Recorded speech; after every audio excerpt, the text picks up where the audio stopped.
Good morning. This is Cub reporter Ken Cordero coming to you live out of Middletown, Rhode Island, in the former United States of America. The date today is June 14th, 2013 AD, which means in the year of our Lord Jesus Christ. Because for all you people who went to all-day kindergarten, you probably don't understand that. Now, I'm being sponsored today by my good friend out of Mystic, Connecticut, Christina Curtin, owner of 2400 Degrees F, fine jewelry and collectibles which she makes, and her number is 1-860-463-4631. Also, A1 Car Cabin Van out of Newport, their number is 401-841-0411. And Jim's Pizza on West Main Road, his number's 401-619-2704. My email address is kencordero@americanonline.com. Now today is Flag Day, and I must admit, actually this is one of the worst decisions the Supreme Court has ever made when they ruled like 40 years ago that you could actually burn the American flag. This decision by the Supreme Court, like whenever it was, during the 60s, I guess, it's just unbelievable. You know, I was only a little kid then, so I didn't really know much about it or anything, but you know, maybe if the courts in this country actually tried to stick up for this country, you know, maybe our country would be better. Because right now, the government of the United States has come out against its own people completely. The government, the courts. The only thing holding our country together is the actual people. And one reason is because we have an all volunteer military, which is good, because or else we'd already be enslaved. Because I'll bet you anything, the military hates Obama, and I know they do. How can you actually like anybody that takes away all your rights and doesn't want to give you any freedoms at all?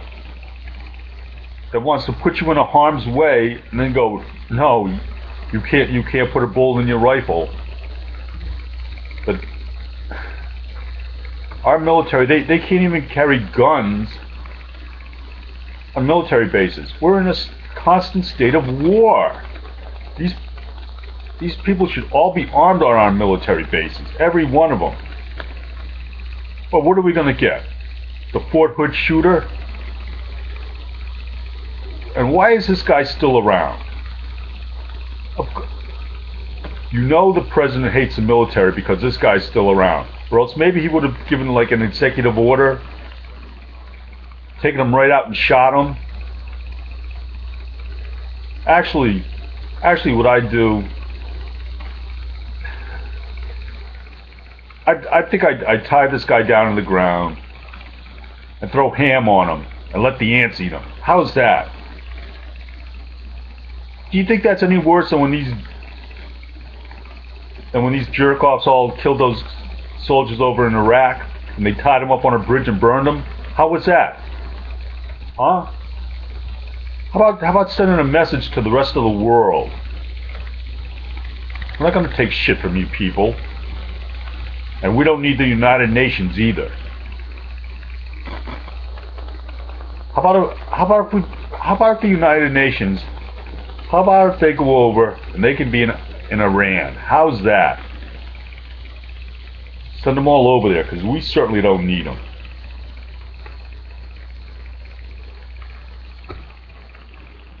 Now, as I live in a police state here in Middletown, where you get stopped for speeding if you go 10 miles over the speed limit. Your kids get breathalyzed to go to a school dance. You can't go down the beach at night. No, you can't do anything at the beach. can't build a fire, can't go down there and swim, because they got signs down there, no swimming.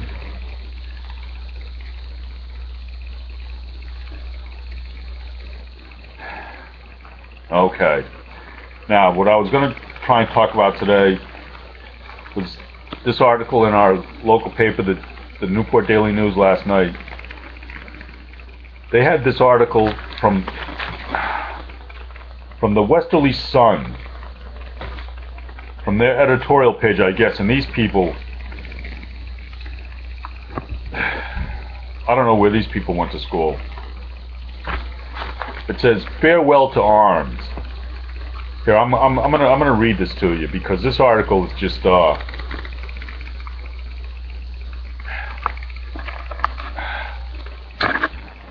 here we go.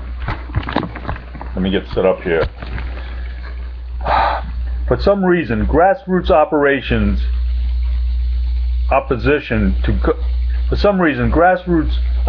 to gun control legislation in Rhode Island has more value than grassroots support for gun legislation, according to the Rhode Island lobbyist for the NRA, Darren Goins. Goins was quoted as saying as much in a recent Associated Press story. "Hands down, it's grassroots opposition that is working here," he said, describing what appears to be a building momentum against any of the gun control proposals currently in committee as the legislative session draws to an end. Under discussion of bills that would ban assault weapons and high-capacity magazines, require gun owners to pay a $100 per gun registration fee, and require all handgun permits to go through the Attorney General's office instead of local police departments. Now, one of these bills would have prevented what happened in Newtown, and I think everyone realizes that," Goins said. "We'll give him that one." So right away, if you're a gun owner, just for having a gun, you have to pay $100, these people want. And of course, they want more bureaucracy, but we'll give them that. Okay. This article goes on.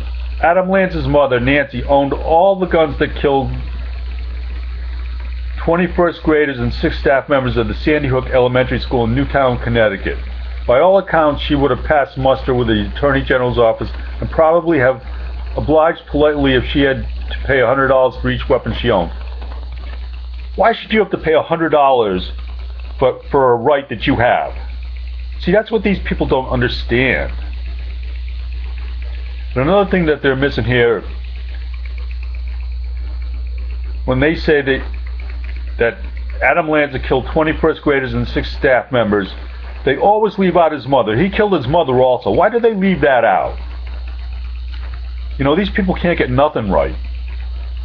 These people are retarded. They really are.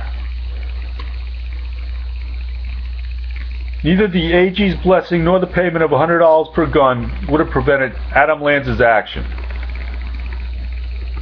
But what does that mean for the future? Now these people think nothing.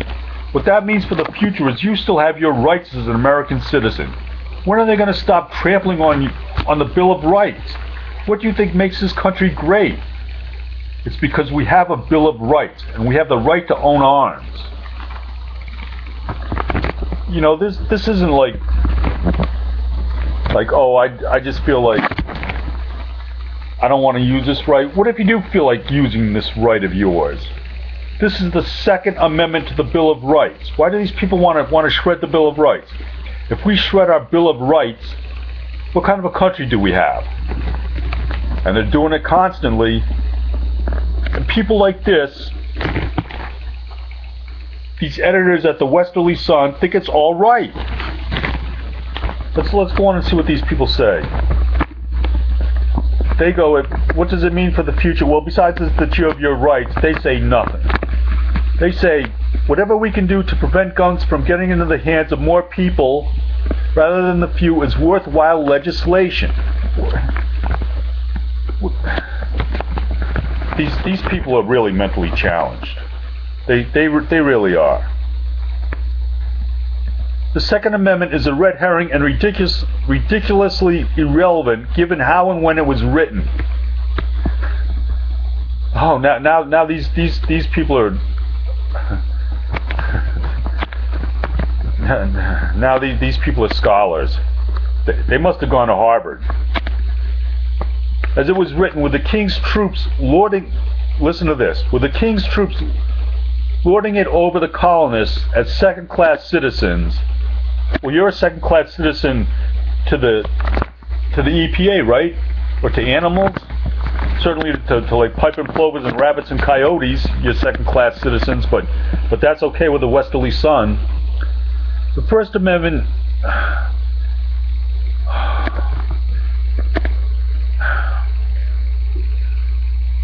With the king's troops lording it over the colonists as second-class citizens, it was musket to musket and cannonball to cannonball. And no, the First Amendment is not in the same category despite the date of its drafting. Why? Because you said so? The First Amendment remains relevant because we still need a free press to filter out information that the government would rather not have released. Read any newspaper and the relevance is clear, especially this month with the government's mining of Associated Press files. Well,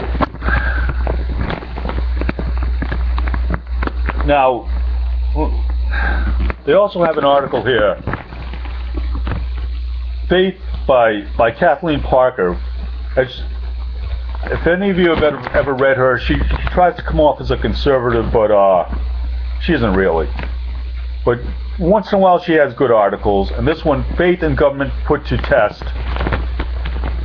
So, here's a couple of things she says, and this goes back to these people from the Westerly Sun who think that government is just great, and you don't need guns because the government's not coming out against you. The CIA did it. The IRS pleads the fifth. They've gone rogue in Cincinnati. What? No Department of Justice to rehab? But the night is young. Every day the government comes out against its people, trying to shred our rights. These people in Westerly think it's all right. Okay. Now they go on to say, no one can say when or how the next gun rampage will unfold. But there's plenty of opportunity out there, considering that through last November, there were 16,808,538 applications for gun purchases, according to the National Instant Criminal Background Check System.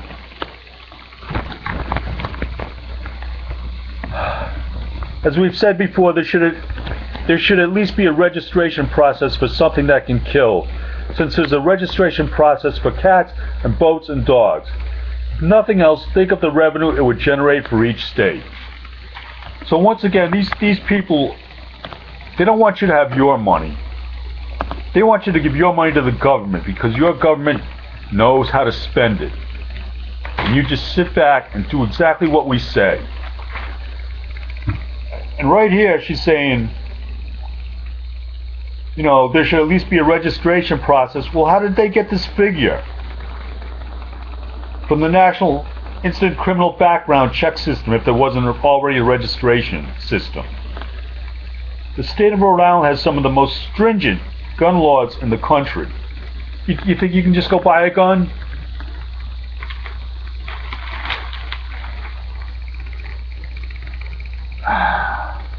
But no, let's just generate more revenue for the state. Like you're not already taxed to death. And the value of the dollar ruined. See, that's the problem. These people have been ruining the value of the dollar, which is what this is your whole life, what you work for, your money, so you can have some freedoms to do something. And now they're not only destroying the value of the dollar, they're not protecting you. There's already been some decisions, if you go and check, where there's, you know, the police can't always protect you. You have to be able to protect yourself. As for allowing high-capacity magazines and putting assault weapons of war, in the hands of Joe Blow based on the writings of John Adams and Thomas Jefferson, well, that's just illogical and just plain ludicrous. And these people, Here's a perfect argument against all-day kindergarten, which these people probably endorse. Who are these people? Do you think a couple hundred years from now, people are going to know who these people are like they do John Adams and Thomas Jefferson? And they say it's just illogical and ludicrous?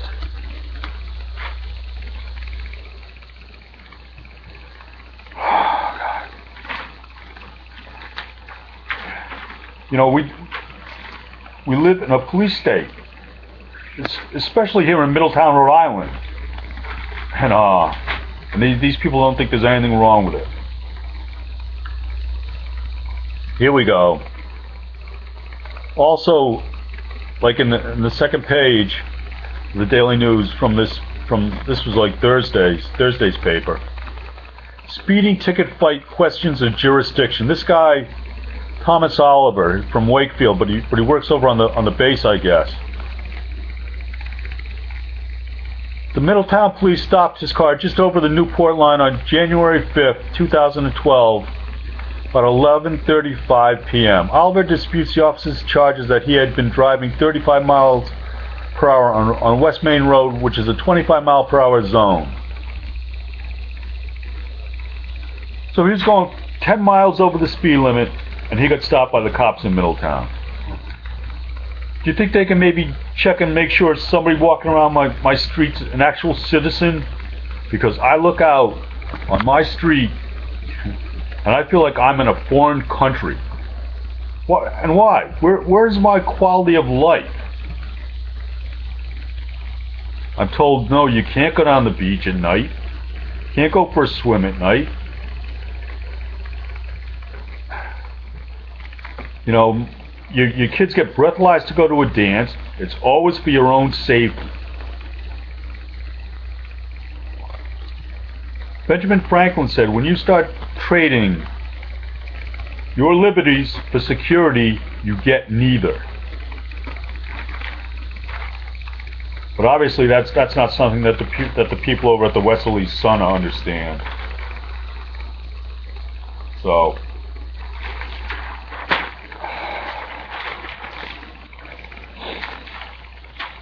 with that, I'm going to end this edition. Cub reporter Ken Cordero.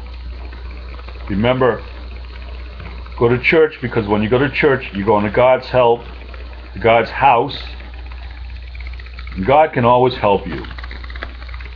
Certainly a lot better than these morons over at the Westerly Sun who think it's ludicrous that you should have a Second Amendment right. And with that, I'm going to sign off for this 75th edition of Cub Reporter Ken Cordero. Thank you for tuning in.